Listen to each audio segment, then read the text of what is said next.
घर घर तिरंगा फहरी भइल बा ऐलान हो।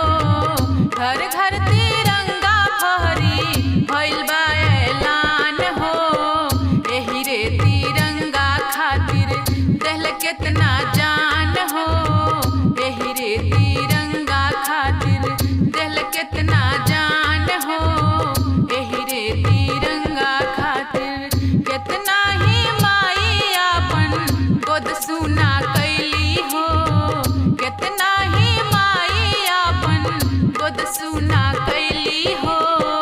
केतना स्त्रिया आपन मंगिया धोवली हो।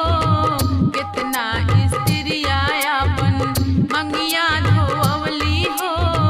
केतना स्त्रिया आपन केतना बहिनिया आपन भाई गंवली हो।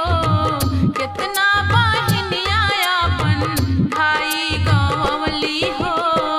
तब जाके भइल आपन देशवा आजाद हो। तब जाके भइल आपन देशवा आजाद हो।